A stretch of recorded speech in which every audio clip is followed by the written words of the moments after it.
तो बंदरों की लड़ाई में बिल्ली ने बाजी मार ली, एक पुरानी कहावत है। यूक्रेन रूस के युद्ध के बीच भारत ने भी कुछ ऐसी ही जबरदस्त बाजी मार ली है।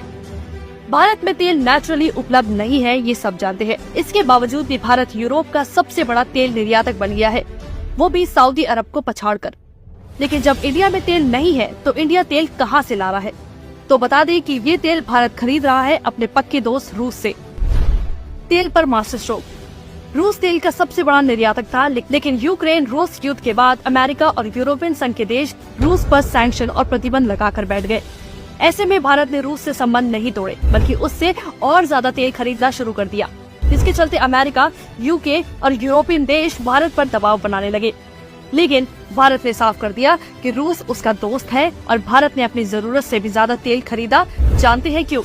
क्योंकि भारत समझ गया कि यूरोपियन देशों को तेल की जरूरत पड़ेगी और उस जरूरत को पूरा करने के लिए मोदी जी ने अपना गुजराती दिमाग चलाया और मौके पर चौका नहीं छक्का मार दिया। उन्होंने रूस से कच्चा तेल सस्ते भाव में खरीदकर उसे भारत में रिफाइन किया और भारतीय तेल बनाकर यूरोपियन देशों को बेच दिया। और सिर्फ यही नहीं, जिन प्राइवेट कंपनियों से तेल रिफाइन करवाया उस पर भी एक खास टैक्स लगाया, जिससे सरकारी खातों में मोटी कमाई आई। भारत को क्या फायदा? सबसे पहला फायदा हुआ कि इससे भारत के रिश्ते रूस से मजबूत हुए। इसके साथ ही यूरोपियन देशों की तेल की जरूरत में भारत संकट मोचक बन गया, जिससे हमारी विदेश नीति मजबूत हुई। तीसरा और सबसे अहम फायदा था फॉरेक्स कमाने का।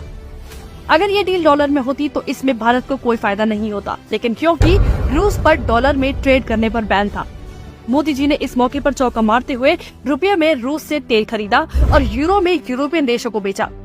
इससे हुआ क्या? यूरो के भारत में आने से देश का फॉरेक्स बढ़ गया और रूस में भारतीय पैसा इतना इकट्ठा हो गया कि जब उन्हें समझ में नहीं आया कि इस पैसे का क्या करें, तो भारत ने रूस के सामने एक डील रखी कि वो भारत से ही कुछ खरीद कर ये पैसा वापस भारत में इन्वेस्ट कर दे। रूस ने $8 बिलियन में से $4 बिलियन के रक्षा उपकरण खरीद लिए, जिससे हुआ क्या?